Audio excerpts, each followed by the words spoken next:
ഈ വീഡിയോ മസ്റ്റായിട്ട് നിങ്ങളെല്ലാവരും മുഴുവനായിട്ട് കാണും. ലക്ഷദ്വീപ് പ്രൊമോഷനെ പറ്റി നമ്മുടെ ബഹുമാനപ്പെട്ട പ്രധാനമന്ത്രിയുടെ ഒരു വീഡിയോയും മറ്റ് കാര്യങ്ങളൊക്കെ നമ്മൾ കണ്ടായിരുന്നു.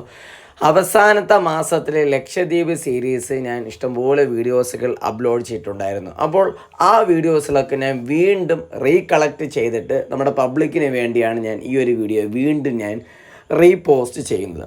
അപ്പോൾ രാവിലെ കൂട്ടി തന്നെ ലക്ഷദ്വീപ് സീരീസിൽ പോകാൻ വേണ്ടി നേരെ നമ്മുടെ എറണാകുളത്തോട്ട് വച്ച് പിടിക്കുകയാണ്. തേർഡ് AC ആണ് സംഭവം കിട്ടിയതെങ്കിലും പിന്നീട് അതിന് സെക്കൻഡ് ACയിലോട്ട് പോയി രാവിലെ തന്നെ ആ ഒരു സെക്കൻഡ് AC ജനശതാബ്ദി ട്രെയിനിലാണെങ്കിൽ നേരെ നമ്മുടെ എറണാകുളത്തോട്ട് വച്ച് പിടിച്ചു. എറണാകുളത്ത് എത്തിയ സമയത്താണെങ്കിൽ ഞാനടക്കമുള്ള നമ്മുടെ 9 ഫ്രണ്ട്സ്, വള്ളക്കടവിലുള്ള നമ്മുടെ 9 ഫ്രണ്ട്സുമായിട്ട് നേരെ തൊട്ടടുത്തുള്ള റെസ്റ്റോറൻറ്റിൽ പോയിട്ട് രാവിലെ തന്നെ കുറച്ച് ബ്രേക്ക്ഫാസ്റ്റൊക്കെ കഴിച്ച് വയറ് വീർക്കെ തന്നെ ബ്രേക്ക്ഫാസ്റ്റ് എല്ലാം കഴിച്ചതിന് ശേഷം നമ്മുടെ ലക്ഷദ്വീപ് വാർഫിലോട്ട് വച്ച് പിടിച്ചു. ലക്ഷദ്വീപ് വാർഫിലായിട്ട് നമ്മളെ റിസീവ് ചെയ്യാൻ വേണ്ടി നമ്മുടെ ബഹുമാനപ്പെട്ട ആദിലും ഇല്യാസും വരും എന്നാണ് പറഞ്ഞത്. അപ്പോൾ ഇല്യാസിൻ്റെ പ്രസൻസ് ഇവിടെ ഉണ്ട്. ഇല്യാസിൻ്റെ 2-3 സുഹൃത്തുക്കളാണെങ്കിൽ ഇവിടെ ഉണ്ട്. അപ്പോൾ അവരുടെ കെയർ ഓഫിലാണ് നമ്മുടെ പാക്കേജ്. 17,500 രൂപയാണ് നമ്മുടെ പാക്കേജ് വരുന്നത്. 5 ദിവസത്തെ പാക്കേജസ് ആണ്. ഈ 5 ദിവസത്തെ പാക്കേജ് ഞാൻ ഇനി അങ്ങോട്ട് പറയുന്നത് കറക്റ്റായിട്ട് നിങ്ങൾ ശ്രദ്ധിക്കണം. ലക്ഷദ്വീപ് ടൂറിസം നമ്മൾ പ്രൊമോട്ട് ചെയ്യുന്നു. ലക്ഷദ്വീപിലോട്ട് നമ്മൾ കൂടുതലായിട്ട് പോവുക, തായ്ലാൻഡിൽ പോകാതെ ലക്ഷദ്വീപിലോട്ട് പോവുക എന്നൊക്കെ പറഞ്ഞതുകൊണ്ട് യാതൊരുവിധ ഉപയോഗമില്ല. കാരണം വെച്ച് കഴിഞ്ഞാൽ വേണ്ടത്ര ഫെസിലിറ്റി, വേണ്ടത്ര ഇൻഫ്രാസ്ട്രക്ചർ ആണെങ്കിൽ ലക്ഷദ്വീപിൽ കൊടുക്കുന്നത്. ലക്ഷദ്വീപിലാണെങ്കിൽ കള്ളും അങ്ങനത്തെ സംഭവങ്ങളും ടൂറിസത്തിനെ പ്രൊമോട്ട് ചെയ്യാൻ വേണ്ടി കൂടുതലോട്ട് ഒഴിക്കിയാൽ മാത്രമേ ലക്ഷദ്വീപിൽ പ്രൊമോഷൻ നടക്കൂ, അല്ലെങ്കിൽ ലക്ഷദ്വീപിൽ ടൂറിസം വളരൂ എന്നുള്ള ഒരു ചിന്താഗതി നമുക്ക് ആദ്യം മാറ്റേണ്ടതാണ്. കാരണം എന്ന് വെച്ച് കഴിഞ്ഞാൽ അവിടെ വേണ്ടത്ര ട്രാൻസ്പോർട്ടേഷൻ ഇല്ല. അതൊക്കെ ഞാൻ ഈ വീഡിയോടൊപ്പം തന്നെ പറയാം. അപ്പോൾ നമ്മൾ രാവിലെ കൂട്ടി തന്നെ ചെക്ക് ഇൻ പോയിന്റിൽ നിൽക്കുന്നു. നമുക്ക് വൈകിട്ടാണ് ആക്ച്വലി കപ്പലുള്ളത്. അപ്പോൾ അത്രയും ഡിലേ ഉണ്ട്. അതുകൊണ്ട് നമ്മൾ ഫുഡിങ്സ് എല്ലാം എടുത്തതിന് ശേഷം പോലീസ് ക്ലിയറൻസ് സർട്ടിഫിക്കറ്റും പെർമിറ്റുമായിട്ട് നേരെ നമ്മൾ അകത്തോട്ട് കയറുന്ന സമയത്താണെങ്കിൽ നീണ്ട് നിവർന്ന് കിടക്കുന്ന ക്യൂ. ആസ് യൂഷ്വലായിട്ട് നമ്മൾ എയർപോർട്ടിൽ എങ്ങനെയാണോ ക്യൂ ഉള്ളത് അതുപോലെയുള്ള ഒരു ക്യൂ തന്നെ ഇവിടെയുണ്ട്. അപ്പോൾ ഇവിടുന്ന് സെക്യൂരിറ്റി ചെക്കിങ്ങും ലഗേജിൻ്റെ സ്കാനിങ്ങും മറ്റു കാര്യങ്ങളെല്ലാം കഴിഞ്ഞതിന് ശേഷം നമ്മളെ ഒരു വാഹനത്തിലോട്ട് കയറ്റും. അതൊരു ബസ്സായിരിക്കാം, എന്ത് വേണമെങ്കിലും ആകാം. അപ്പോൾ ആ ഒരു ബസ്സിൽ കയറ്റിയതിന് ശേഷം നമ്മൾ ഈ ഒരു ചെക്ക് ഇൻ പോയിൻ്റ് ഉണ്ടല്ലോ, ഈ സെക്യൂരിറ്റി ചെക്ക് ചെയ്ത് ആ സീലടിച്ചിട്ടുള്ള പെർമിറ്റിൽ സീലടിച്ചിട്ടുള്ള ആ ഒരു സംഭവമായിട്ട് നമ്മൾ നേരെ ആ ഒരു കപ്പൽ സ്റ്റാർട്ട് ചെയ്യുന്നത്. ലക്ഷദ്വീപിലോട്ട് 5 മുതൽ 6 കപ്പൽ വരെയാണ് ഉള്ളത്. ടോട്ടലായിട്ട് 1500-നും 1700-നും അടുപ്പിച്ചിട്ടുള്ള സീറ്റിംഗ് കപ്പാസിറ്റി ഉണ്ടെങ്കിലും ഈ 5-6 കപ്പലുള്ള ലക്ഷദ്വീപിൽ വെറും 2-3 കപ്പൽ മാത്രമേ പെർ ഡേ സർവീസ് ഉള്ളൂ. ആലോചിച്ച് നോക്കണം.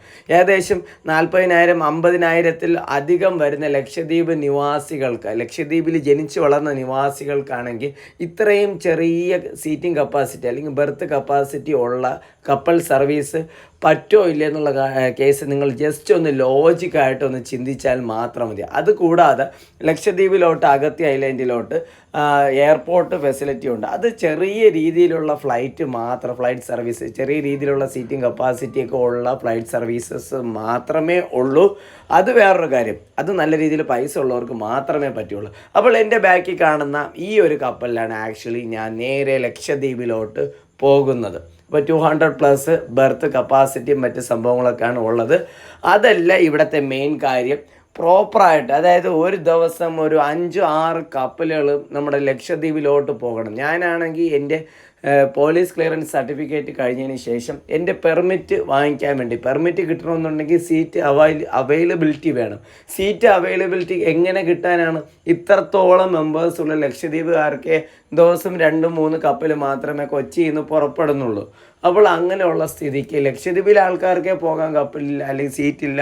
അപ്പോൾ ബാക്കിയുള്ള ആൾക്കാർക്ക് എങ്ങനെ കിട്ടാനാണ്? അതുകൂടാതെ തന്നെ ടൂറിസ്റ്റായിട്ട് വരുന്ന മറ്റുള്ള സ്ഥലങ്ങളിൽ നിന്നുള്ള വരുന്ന ആൾക്കാർക്ക് ഒരു കാരണവശാലും കിട്ടത്തില്ല. കാരണം വെച്ചാൽ ഇന്ത്യക്കാരനായ എനിക്ക് തന്നെ പെർമിറ്റ് കിട്ടാൻ വേണ്ടി ഞാൻ ജൂൺ മുതൽ സ്റ്റാർട്ട് ചെയ്തത് സെപ്റ്റംബർ, ഒക്ടോബർ, നവംബർ അടുപ്പിച്ച് ആയ സമയത്താണ് എൻ്റെ സീരീസ് സ്റ്റാർട്ട് ചെയ്തത്, അല്ലെങ്കിൽ എനിക്ക് യാത്ര ചെയ്യാനുള്ള അവസരം കിട്ടിയത്. അത് അത്രത്തോളം നെഗ്ലിജൻസാണ് നമ്മുടെ ലക്ഷദ്വീപിൽ അധികാരികളാണെങ്കിൽ ലക്ഷദ്വീപുകാരോട് കാണിക്കുന്നത് എന്നുള്ളതാണ് നമ്മൾ ഈ ഒരു വീഡിയോയിൽ കൂടെ മെയിനായിട്ടും പറയാൻ വേണ്ടി ആഗ്രഹിക്കുന്നത്.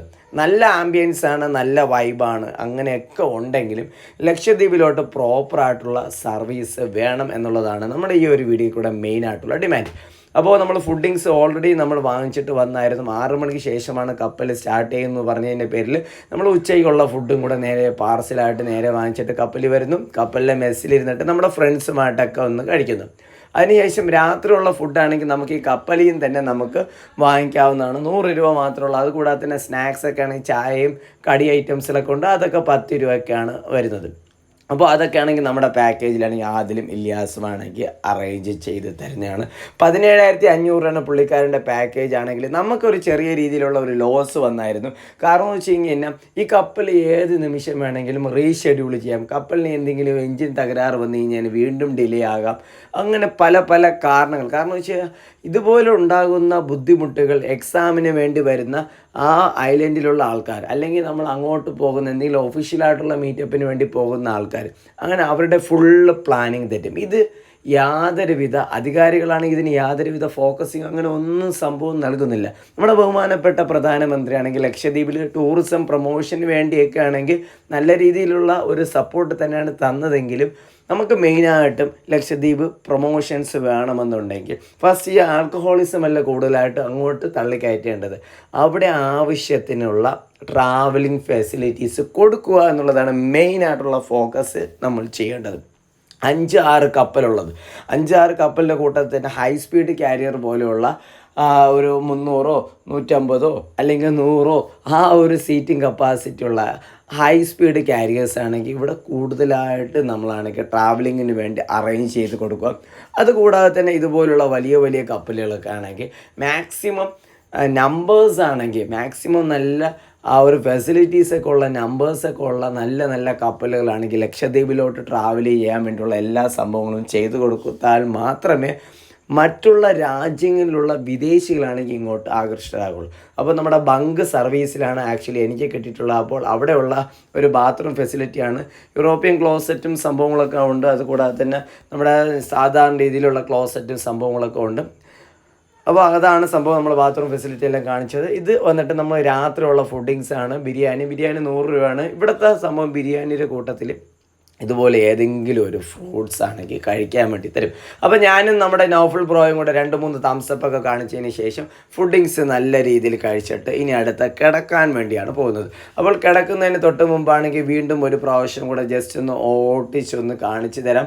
ലക്ഷദ്വീപിൽ നമ്മൾ ഇതുപോലുള്ള എല്ലാ കപ്പലിലും നമ്മൾ യാത്ര ചെയ്യുന്ന സമയത്ത് നമുക്ക് നല്ല ഒരു വൈബാണ്. അതായത് ഇതുപോലെ തന്നെ നമ്മൾ രക്ഷപ്പെടുത്താൻ വേണ്ടിയുള്ള ഇൻ കേസ് എന്തെങ്കിലും എമർജൻസി വന്ന് രക്ഷപ്പെടുത്താൻ വേണ്ടിയുള്ള ചെറിയ ചെറിയ ബോട്ടുകളാണെങ്കിൽ ഇതിൽ അറ്റാച്ച് ചെയ്തിട്ടുണ്ട്. അതുകൂടാതെ തന്നെ എമർജൻസി ബോട്ടുകളൊക്കെ അറ്റാച്ച് ചെയ്ത് വെച്ചിട്ടുണ്ട്. അപ്പോൾ നമുക്ക് നമ്മുടെ ലക്ഷദ്വീപ് എത്താറാവുന്ന സമയത്താണെങ്കിൽ നമുക്ക് ഇതുപോലുള്ള ലൈറ്റ് ഹൗസുകൾ കാണാൻ പറ്റും. ലക്ഷദ്വീപിൽ ജനവാസമുള്ള 10-ലധികം ഐലൻഡുകളുണ്ട്. അപ്പോൾ ഞാനിപ്പോൾ പോകുന്നത് കൽപ്പേനി ഐലൻഡാണ്. കൽപ്പേനി, അഗത്തി, മിനിക്കോയ് എന്ന് വെച്ചാൽ നല്ല രീതിയിൽ ടൂറിസം ഡെവലപ്പായിട്ടുള്ള ഒരു ഐലൻഡാണ്.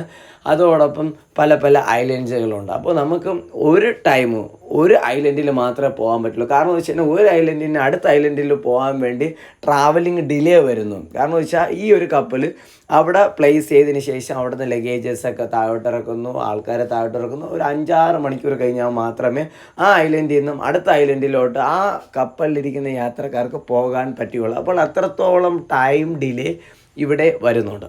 ഓക്കെ, അതോടൊപ്പം തന്നെ നമുക്ക് അല്ലാതെ ഫ്രഷായിട്ട് പോകണമെന്നുണ്ടെങ്കിൽ ഒരു ഐലൻഡിൽ നിന്ന് മറ്റേ ഐലൻഡിൽ പോകണമെന്ന് തന്നെ മിനിമം 6-7 മണിക്കൂറെങ്കിലും വേണം എന്നുള്ളതാണ് വേറൊരു ദാരുണമായിട്ടുള്ള സംഭവം. ഓക്കെ, അപ്പോൾ ഇതൊക്കെയാണെങ്കിൽ നമുക്ക് ലക്ഷദ്വീപിലുള്ള നിവാസികൾ അനുഭവിക്കുന്ന പ്രശ്നങ്ങളും അതോടൊപ്പം തന്നെ ഞാൻ യാത്ര ചെയ്ത സമയത്ത് എനിക്ക് അനുഭവപ്പെട്ട പ്രശ്നങ്ങളുമാണ് മാക്സിമം നമ്മൾ ഈ ഒരു വിഷ്വൽസിൽ കാണിച്ചത്. അപ്പോൾ അധികാരികൾ മാക്സിമം ഈ ഒരു വീഡിയോസ് ഒന്ന് ഷെയർ ചെയ്യുക. അധികാരികൾ മാക്സിമം ഇവർക്ക് വേണ്ടിയുള്ള സപ്പോർട്ട് കൊടുക്കുക. മാക്സിമം അവർ ട്രാവലിംഗ് ഫെസിലിറ്റീസ് ആണെങ്കിൽ സംഭവം സെറ്റ് ചെയ്ത് കൊടുക്കുക. സെറ്റ് ചെയ്ത് കൊടുത്താൽ മാത്രമേ നമ്മുടെ ടൂറിസം ഡെവലപ്പ് ആവുള്ളൂ. അപ്പോൾ കപ്പൽ കരയ്ക്കോട്ട് അടുക്കുന്ന സമയത്താണെങ്കിൽ ഏതെങ്കിലും ഒരു സ്പോട്ടിലാണെങ്കിൽ ആങ്കറയും, അല്ലെങ്കിലാണെങ്കിൽ ഏതെങ്കിലും ഒരു സ്പോട്ടിൽ ജസ്റ്റ് ജസ്റ്റ് ഒന്ന് നിൽക്കും.